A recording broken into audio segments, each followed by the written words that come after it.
tema, né, Os Olhos do Amor, ele é muito pertinente aos dias de hoje, né? Porque a gente vive no mundo de provas e expiações, como a gente tem escutado com tanta constância, né, nos últimos dias.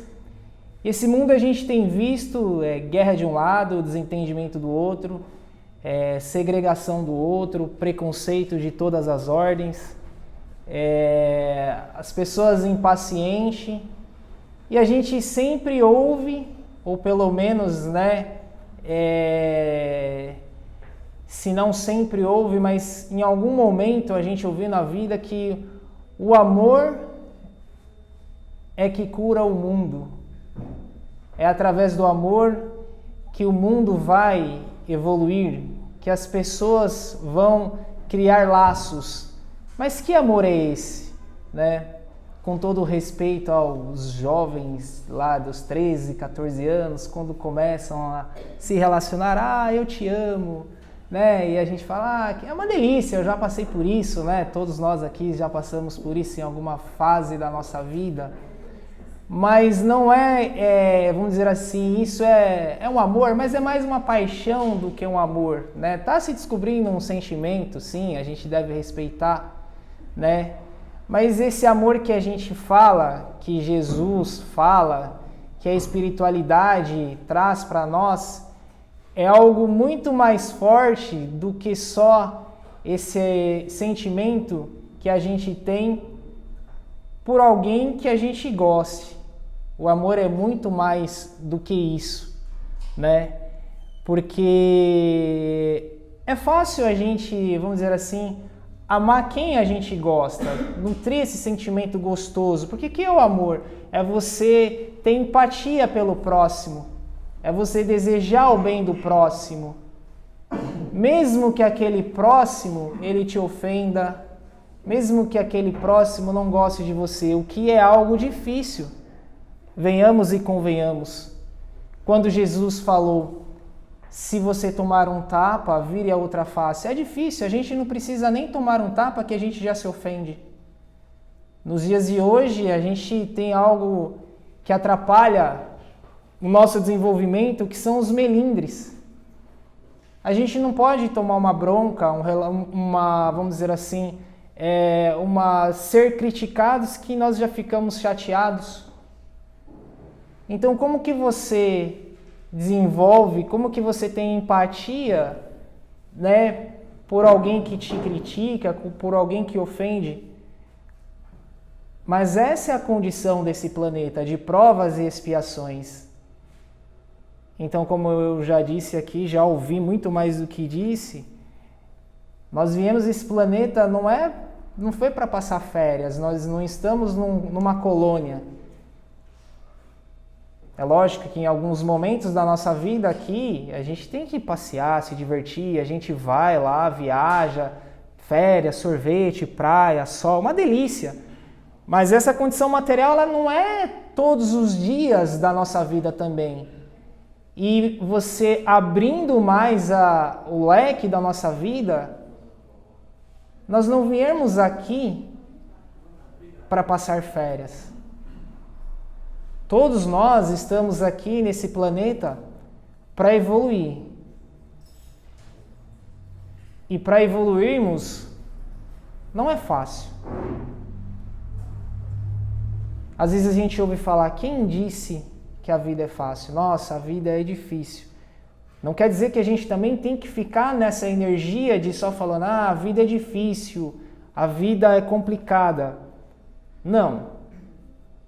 Nós temos que acreditar em alguma coisa, acreditar em Deus, na espiritualidade, termos uma religião para nos fortalecermos e lutar por dias melhores, para que a nossa vida, o nosso dia a dia, seja melhor. Mas se a gente for analisar num contexto geral, as condições que o nosso planeta está e a condição espiritual e moral que o nosso planeta está, que é de provas e expiações, sim, ainda há mais coisas ruins do que coisas boas. Mas isso não é para nós nos desesperarmos. Por quê? Porque tem e vai ter mais coisas boas e nós não estamos sozinhos.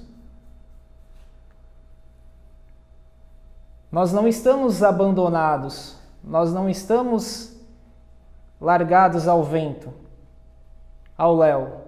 Na Bíblia, no Novo Testamento, tem uma parte que diz: se Deus cuida dos lírios dos campos e dos pássaros, o que dirá de nós, que somos os seres mais próximos, em semelhança, talvez em inteligência? Estamos bem longe se comparados a outros seres de outros planetas. Que para aqueles que ainda têm dúvida, comecem a estudar, a pedir entendimento, a espiritualidade, e comecem de verdade a pensar nessa possibilidade. Nós não estamos sozinhos no universo. Esses dias eu vi um post daquele astrônomo, Carl Sagan, ele já morreu em 96, que ele disse, né, tá escrito lá que foi ele que disse essa frase, que se fôssemos somente nós, seria um grande desperdício o universo. Para que existe o resto? É muito grande para nós estarmos sozinhos. Então, voltando para cá, nós temos que olhar no nosso dia a dia, nós temos que pensar: quem e como eu estou amando? E aí, a gente traz aqui para o capítulo 15 do Renovando Atitudes, onde ele começa aqui: ainda que eu falasse, isso o apóstolo Paulo, ainda que eu falasse todas as línguas dos homens, e mesmo a língua dos anjos, se não tivesse caridade, não seria senão como um bronze sonante. A caridade é paciente, é doce e benfazeja. A caridade não é invejosa, não é temerária e precipitada. Não se enche de orgulho, não é desdenhosa, não procura seus próprios interesses. Não se melindra e não se irrita com nada.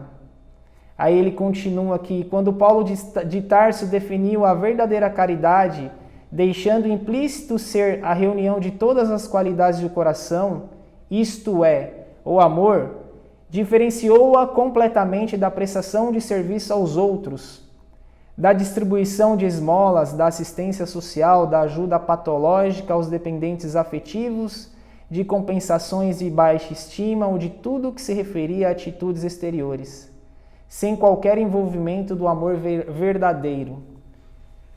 Porque muitas vezes a gente ajuda outras pessoas e a gente quer uma publicidade daquilo. Eu vou ajudar, mas eu preciso da propaganda, eu preciso da publicidade. Então, será que isso é amor? Ou você apenas quer se mostrar? Mas, se você faz isso, eu não vou falar para você parar de fazer esse tipo de atitude, parar de fazer isso. Ah, você está querendo se aparecer, mas alguém está se beneficiando dessa sua atitude. Não é para você parar de fazer qualquer tipo de caridade que você esteja fazendo. Vai lá, posta no Facebook, no Instagram, em qualquer mídia social. Hoje eu fui em tal lugar. Então a gente quer ser reconhecido pelo bem que é o que a gente faz. Em algum momento a gente vai ser tocado que, como Jesus disse, é muito mais importante, muito mais aceitável aos olhos de Deus você se recolher e fazer uma oração dentro do seu quarto do que você ir em praça pública, levantar os braços e as mãos para mostrar para todo mundo que você está orando a Deus. Então, em algum momento você vai falar: não preciso de mais isso, eu preciso ajudar ao próximo. Se as pessoas vão saber disso ou não me interessa. O importante é a gente ajudar de coração. E principalmente você ajudar sem esperar um retorno, seja ele qual for. Porque muitas vezes a gente ajuda e quer um retorno. E também não vamos ser hipócritas: quando a gente ajuda, que aquela pessoa agradece ou fala, você fica contente. Mas a gente não pode ficar triste ou achar, nossa, que pessoa mal agradecida. Eu ajudei, a pessoa não me falou um obrigado, não espalhou, não falou que foi eu que ajudei. Às vezes acontece isso, eu já ouvi história de a pessoa ser ajudada e quem ajudou tá ali e essa pessoa fala que foi ajudada, que uma pessoa isso, ou que outra pessoa ajudou e não aquela que tá ali, e a pessoa fica chateada. E às vezes essas coisas acontecem até mesmo para provar a gente. Eu vou lá, te ajudo, você não me agradece, você não posta que fui eu que ajudei, e aí eu não vou te ajudar mais. Então calma aí. Eu queria ser reconhecido, eu queria que o meu ego fosse, massageado, ou eu queria ajudar ela.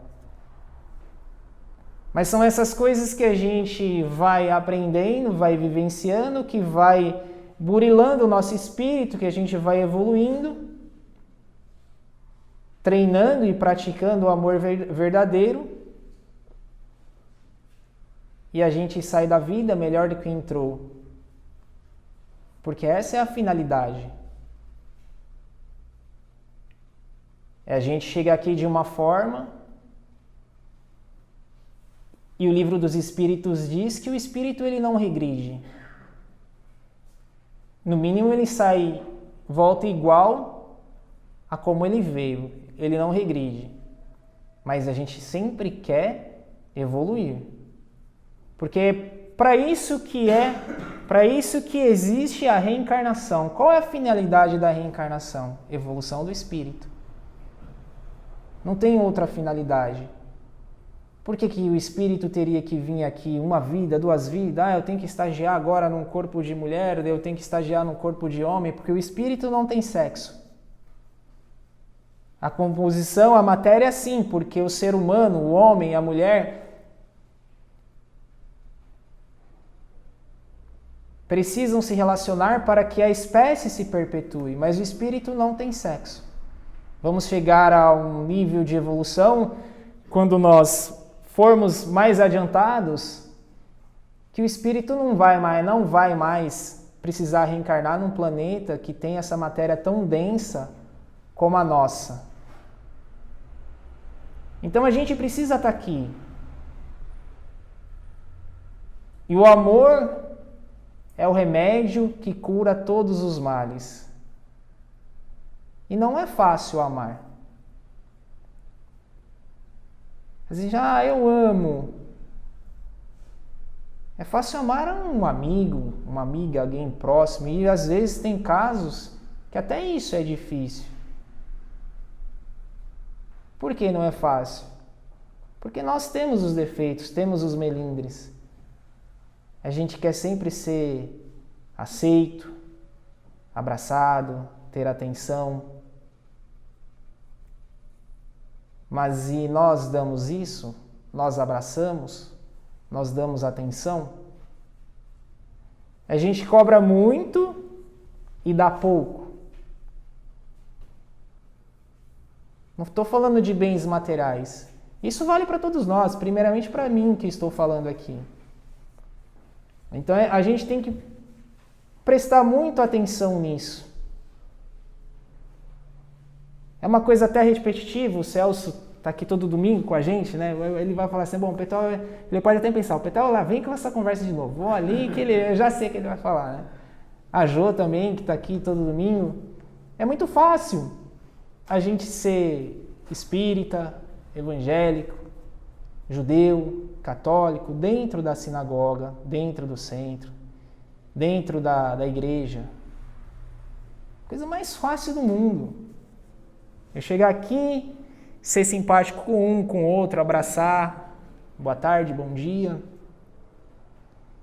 Mas aqui a gente aprende teoria, estuda. Mas a prova está lá fora, principalmente dentro do nosso lar, com a nossa família, com nossos filhos, no nosso trabalho, no nosso condomínio. Ah, mas eu não sou casado, eu sou sozinho. Ah, mas eu não sou casado, eu sou sozinho. De alguma forma a gente se relaciona com alguém. Ninguém é totalmente sozinho.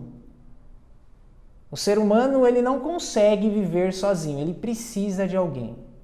É muito difícil. Ah, mas tem histórias aí que homem e mulher ficaram lá 10, 15 anos perdidos no meio da floresta lá. Nem o Tom Hanks lá, no filme lá, O Náufrago, né? Ele teve que criar um relacionamento lá com a bola, com o Wilson, né? Não consegue.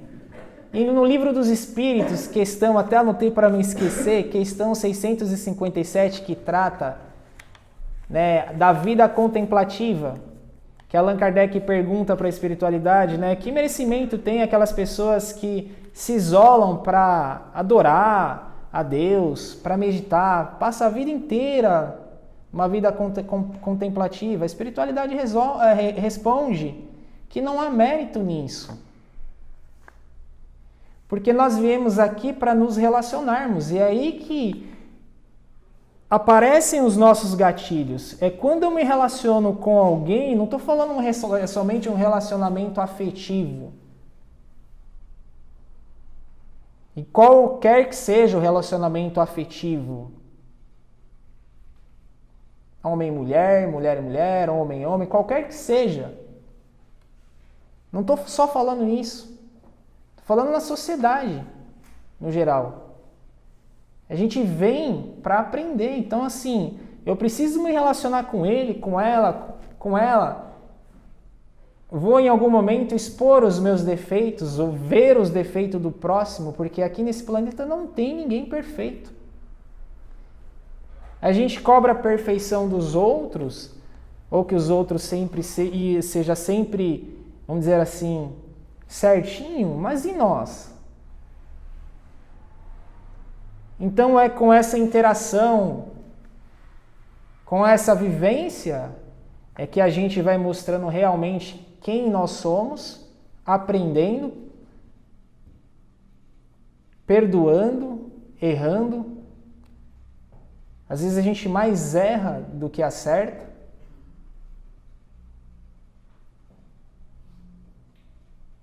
E nisso a gente vai evoluindo. E nesse caldeirão de sentimentos e de emoções, a gente tem que regar o amor. A gente tem que ceder. Ah, o homem não chora, balela, chora sim. Mulher não pode ser dura, balela, pode ser sim. A única diferença para Deus é o corpo, o espírito é igual, são iguais, lógico, né? Um mais evoluído, outros menos, mas todos na mesma caminhada. Mas Deus não enxerga o homem ou a mulher um melhor que o outro por ser homem, por ser mulher.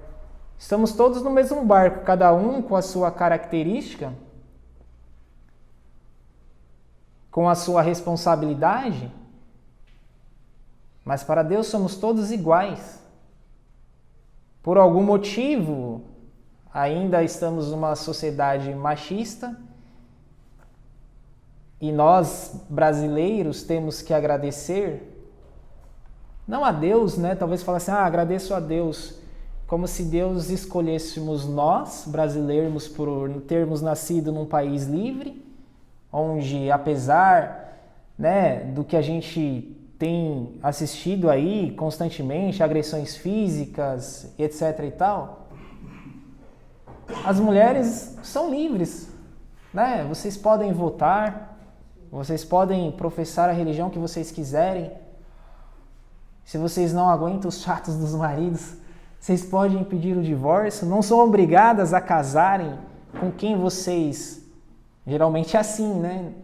Agora tem países que não, que infelizmente ainda estão nessa ditadura de imposição, que obrigam as mulheres a casar com tal pessoa. Então ainda temos essa, vamos dizer assim, essa vantagem em relação a outros lugares, mas nós temos que evoluir muito ainda. Então é nesse caldeirão de emoções, é nesse dia a dia, acordando, dormindo, indo trabalhar, é que a gente aprende a amar de verdade.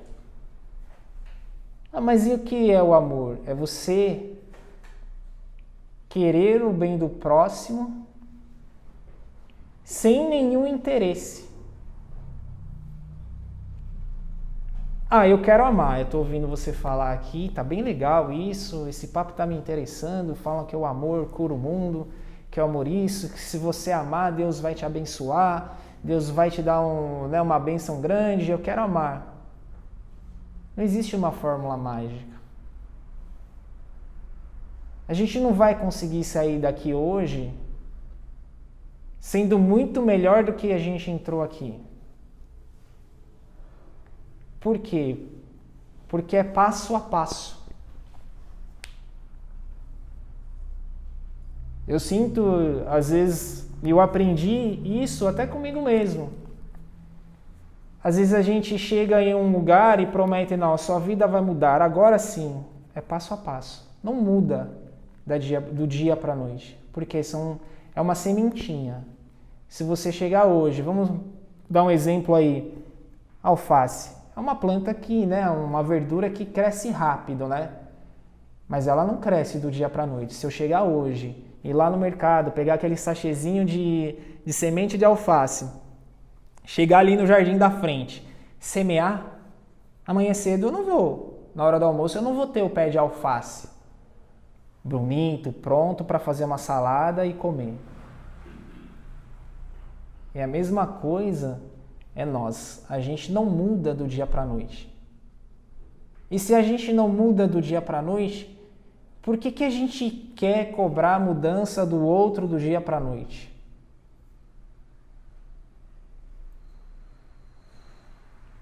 Onde está o nosso amor? A prática do nosso amor diário quando a gente faz isso? Não tem como.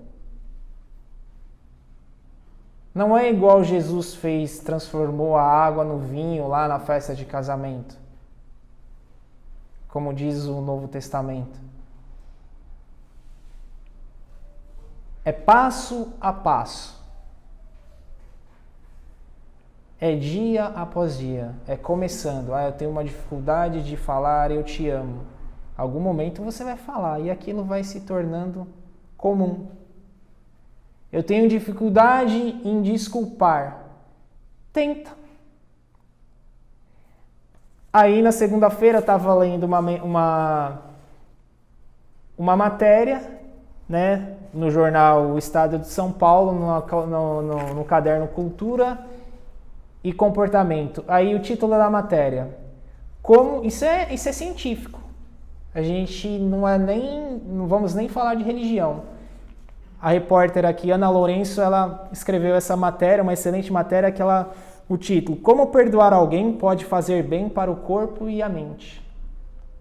Então não é mais a questão só de religião, porque a gente sempre ouviu falar, quem tem algum contato com religião, perdoe o próximo, Deus se alegra desse tipo de atitude. Só que hoje já estamos saindo do campo da religião, é ciência, é medicina.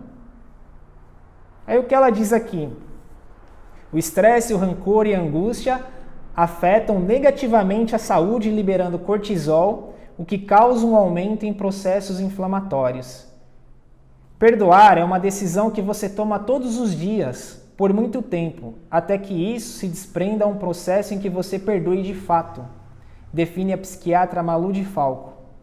Muito mais do que aceitar um pedido de desculpas, perdoar alguém está associado a um movimento de autoconhecimento onde é preciso refletir sobre o acontecimento, transformar a mágoa em compreensão e muitas vezes perdoar a si mesmo para poder seguir em frente. Não.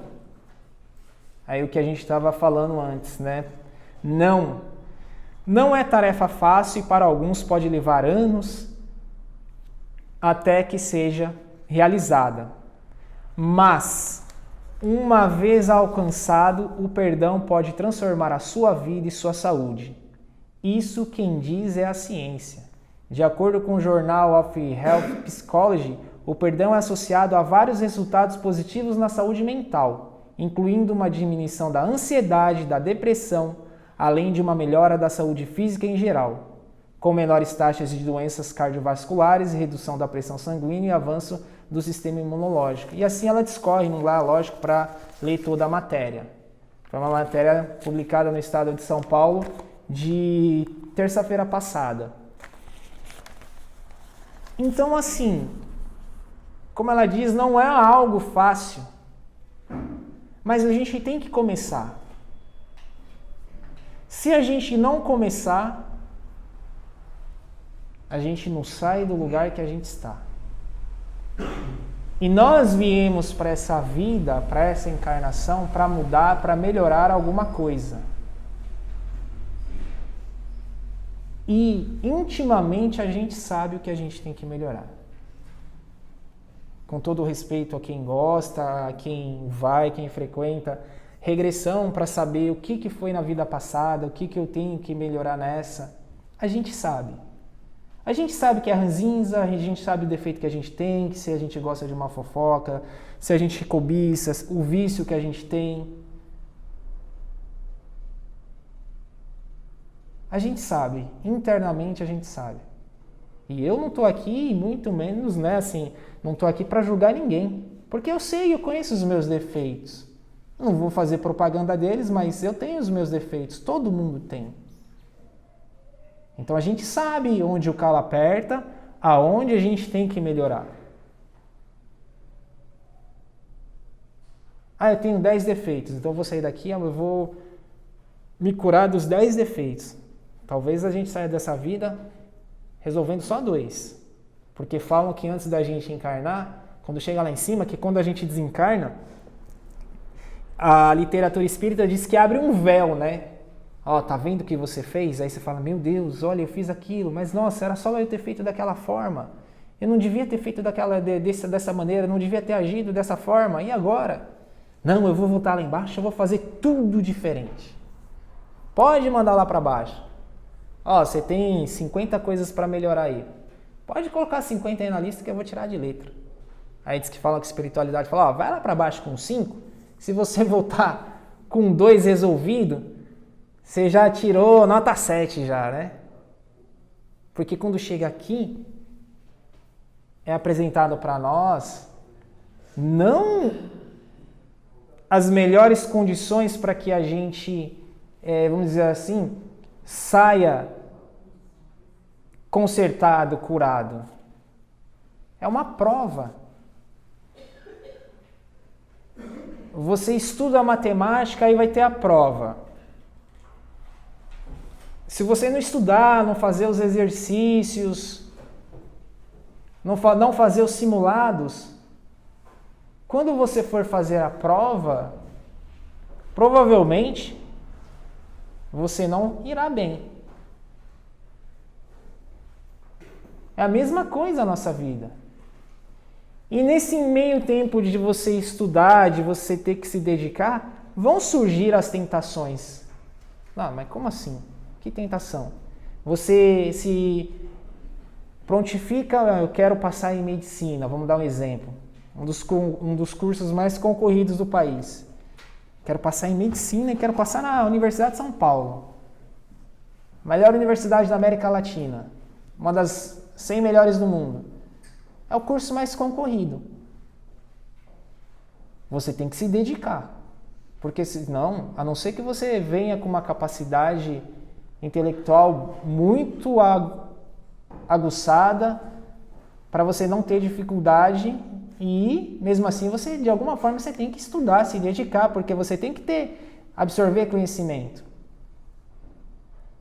E aí vai aparecer as festas, os convites, os shows, as viagens. E aí você vai ter que fazer escolhas. Bom, qual que é o meu objetivo? Eu preciso chegar no final do ano, fazer a prova da FUVEST, preciso passar para a segunda fase e preciso ser aprovado. Então você tem que abrir mão. E a mesma coisa na nossa vida. Eu preciso ser uma pessoa mais paciente. Pode tirar o cavalinho da chuva, que na sua vida não vai aparecer anjo, não. Só anjo para você ficar naquele ambiente calmo. Ah, Deus, eu sou tão nervoso, eu quero ser paciente. Aí no dia seguinte, você entra no elevador, só monge budista, canto gregoriano, para você descer calmo. Você passa pela portaria, o porteiro, né, te dá um passe, vai com Deus. Sai na rua, que nem Moisés, né? Moisés que abriu o mar vermelho. Tá atrasado, o trânsito abre. Nossa, mas tudo acontece ao contrário. Normalmente acontece ao contrário, porque é para você treinar a paciência, porque não é dado de bombejada, é treinamento. E isso é bom, por que é bom? Porque quando você atinge esse objetivo, através do seu esforço, é mérito seu. É mérito nosso. Eu quero ser um bom mecânico. Eu quero tirar nota boa, quero tirar o diploma de mecânico. Não adianta nada se eu pegar e fazer uma mutreta com o meu amigo do lado, vai lá, faz a prova para mim, que eu preciso só do diploma de mecânico para entrar na General Motors. Só que se você não se esforçar, você pode, de alguma forma, pode até entrar, mas na hora que você chegar lá e o chefe de setor lá, o engenheiro mecânico, colocar você, bom, tem um motor ali, ó, explica para mim, ó, o que é isso, o que é aquilo, faz ele funcionar, e aí? E agora, o que eu faço? Agora, se você foi lá, estudou, se esforçou, aí na hora que chegou o problema, você foi lá e resolveu, mérito seu. Você se sente bem. É a mesma coisa na nossa vida. Eu fui testado num momento ali de raiva, de uma situação de estresse. E eu, de alguma forma, eu consegui ter um autocontrole. Eu consegui. Porque a gente já passou por isso, né? Eu acho que todo mundo já passou por isso. Uma situação que você fala assim, caramba, me dou nota 10. Troféu joinha pra mim, porque eu consegui. A pessoa me ofendeu, de alguma forma eu consegui ter sangue frio, não respondi, não baixei o nível. Acho que todo mundo já passou por isso. E dá uma sensação boa, né?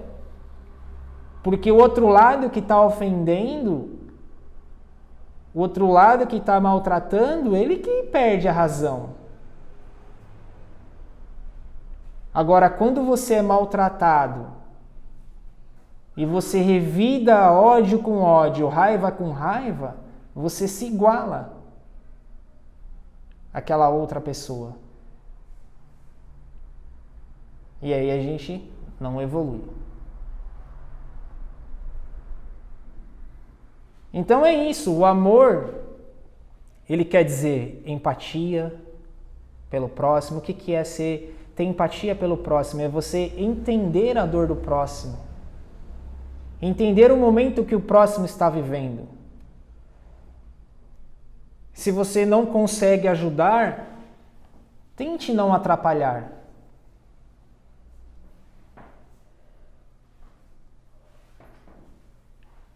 Amor ao próximo é você respeitar a religião do próximo. Amor ao próximo é você respeitar a condição sexual do próximo, a condição material do próximo, a condição social do próximo. Domingo passado a gente estava comentando que em pleno século XXI a gente ainda tem preconceito contra negros, contra homossexuais, contra religiões. Impensável ainda, em tempos atuais de informação, de tecnologia, a gente ainda segregar as pessoas por conta disso. Nós somos iguais.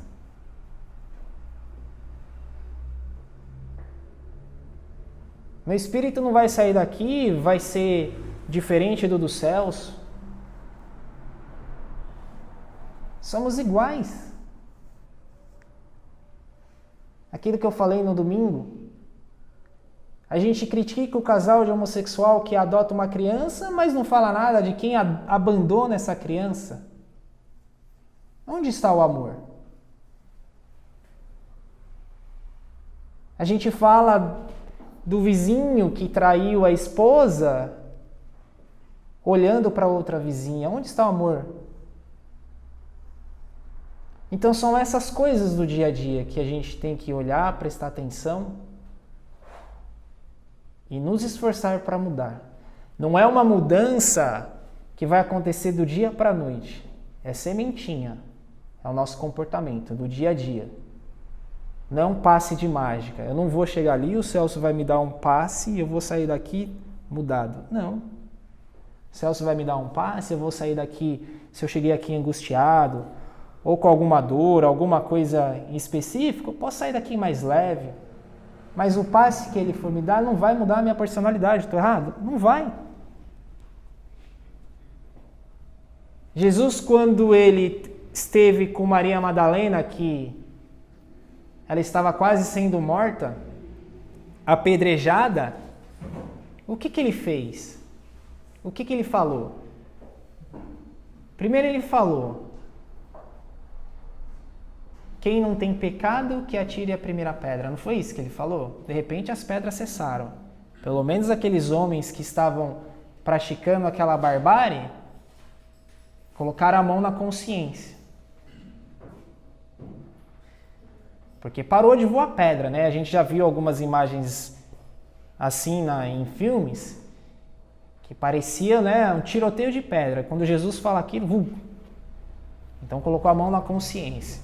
Aí cada um, né, foi um para lá, um para cá, não sei o quê. E ele ficou lá, mexendo no chão. Aí a Maria Madalena, né, foi lá. E o que ele falou para ela? Vai e não peques mais. Por quê? Muito provavelmente, se ela fosse pega naquele erro, é a cultura da época ser apedrejada. E trazendo para os nossos dias, eu posso ter cometido ou estar cometendo algum tipo de erro que aos olhos de Deus, e qualquer tipo de erro aos olhos de Deus não é agradável.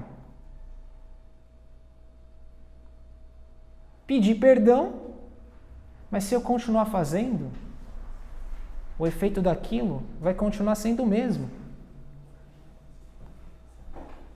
Então Jesus e a sua consciência também, porque nós também temos que nos perdoar. Porque perdoar o próximo e perdoar a si mesmo também é libertador. Só que se a gente continuar no mesmo caminho, na mesma insistência de pensamento, remoendo aquela raiva do meu amigo, da minha mãe, do meu pai, do meu filho, do meu irmão, da minha esposa, seja de quem for, do meu chefe, do síndico, do porteiro, do mundo, as coisas não vão mudar.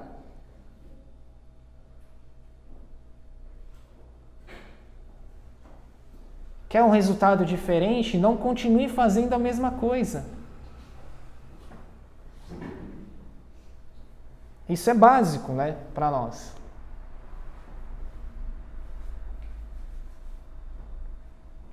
Então, o amor é isso. É a gente praticar o bem ao próximo sem interesse, o bem de forma genuína. Não precisa o Celso me ajudar no momento de dificuldade e sair falando para todo mundo ou vice-versa.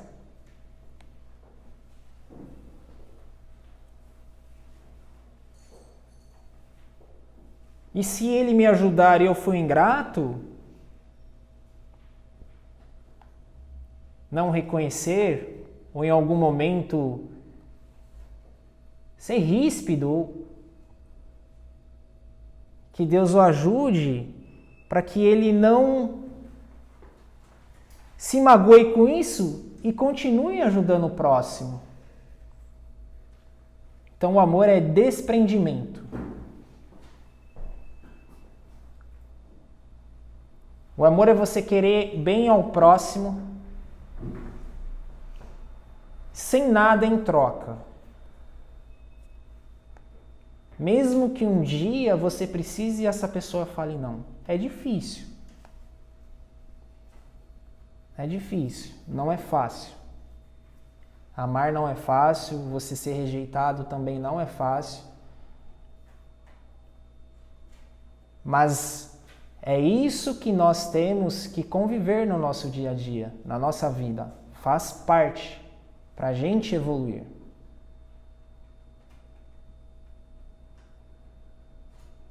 Para a gente crescer como seres humanos, evoluir como espírito também. Esses são os ingredientes que a vida nos apresenta. Ah, mas então viver é ruim, não.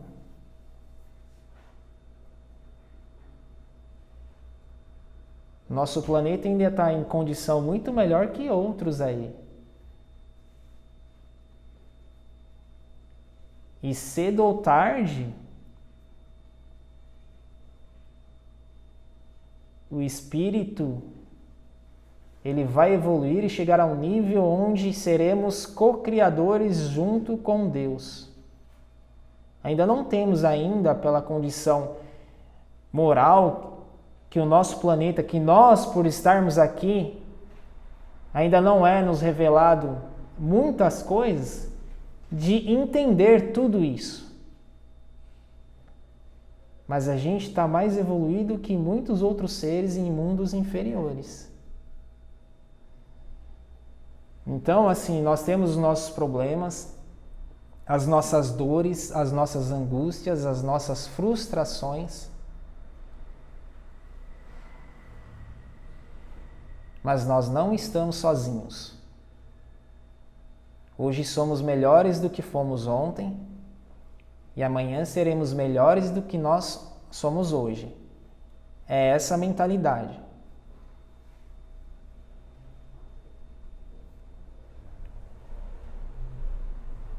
Então nós temos que, dia a dia, então assim, vamos estudar, vamos nos apegar a Jesus. Não é para sermos fanáticos. Ah, agora eu vou virar espírita, eu não vou falar com ninguém, porque agora eu vou virar santo, eu vou trabalhar no centro espírita, não posso me relacionar com ninguém. Não é isso. Ah, eu vou ler todos os livros da doutrina, agora eu vou virar um expert. Não, não é isso. Porque não adianta a gente ter muito conhecimento teórico e na prática, na vivência do dia a dia, que é o mais importante, a gente não conseguir praticar aquilo. Então, amar é você dar um bom dia para sua esposa, é você perdoar a sua esposa, é você ajudar em casa. São detalhes. É ser colaborativo, é você entrar no elevador, dar bom dia para as pessoas, responder um bom dia, porque às vezes você dá bom dia e não responde, ninguém responde, e tudo bem. É você dar bom dia para o porteiro, bom dia para o cobrador. Não é também sair distribuindo bom dia. Bom dia, bom dia. Nós devemos usar bom dia, Maria, bom dia. Não é para fazer isso. Mas é você ter essa atitude de saber que aquele é um estranho porque você não tem relacionamento de amizade com ele, mas todos filhos de Deus. É você tentar enxergar a vida com um outro prisma, de uma outra ótica. Nos detalhes, no dia a dia. E quando a gente começa a mudar alguma coisa, a perdoar, a falar eu te amo, a ser mais colaborativo, as coisas começam a se desenrolar. A gente quebra, vamos dizer assim, algumas pessoas usam uma palavra que eu acho muito forte, maldição, mas a gente quebra uma corrente. Ah, eu nunca ouvi um eu te amo. Eu nunca ouvi um eu te amo do meu pai. Meu pai é falecido, que Deus o tem em bom lugar. E antes eu tinha mágoa por isso. Mas eu não economizo, eu te amo para os meus filhos. Então, de alguma forma, eu quebrei. Eu não recebi isso porque era outra geração. Meu pai já casou com uma certa idade, eu sou o filho mais velho dele. E quando eu nasci, ele tinha 50 anos. Então, outra criação. 1931 ele era. Mas, eu não ouvi, eu não vou passar para os meus filhos. Então, são esses detalhes. Homem não pode ajudar a limpar a casa. Por quê? Eu não sei cozinhar, mas sei lavar a louça. Então, assim, você fala assim, pessoa, tá ficando confuso. Não. Porque são esses detalhes que vai construindo um relacionamento melhor no seu dia a dia. E as coisas vão ficando mais leves, as coisas vão ficando mais fluídas. E isso cria empatia, isso cria amor. É a sua esposa saber que quando ela não conseguir fazer alguma coisa, ela pode contar com você. E o marido a mesma coisa. Quando ele não consegue fazer alguma coisa, ele pode contar com ela. E a gente quebrar esse preconceito também de quando você não tem habilidade para fazer alguma coisa e a sua esposa pode fazer aquilo, você não ficar todo... ela fez. Então, vai lá e elogia. Eu não sou um asa em algumas coisas que a minha esposa, a Nathalie, não tenho vergonha nenhuma de falar. Que ela desenrola com uma facilidade. Que eu falo para ela, amor, se eu morrer primeiro, tá tudo bem pra você. Você pode sentir falta de mim e tal, mas você vai se virar sozinho. Agora, se você for, eu tô lascado. Entendeu? Eu acho que tem que criar essa base de confiança, tem que mudar essa mentalidade, porque a gente tá no mesmo barco. Então, esse tipo de empatia, esses detalhes, essas mudanças de pensamento no dia a dia, é que vai fazer a gente uma pessoa melhor. Não adianta. A pessoa é ciumenta, ela é viciada em álcool, sexo, droga, ela é fofoqueira. Todos esses defeitos que a gente fala que os outros têm, que muitas vezes a gente pode ter, esconde. Não tem santo. Então vamos parar de julgar os outros, porque algum defeito nós temos. Algum defeito você, eu, todos nós temos.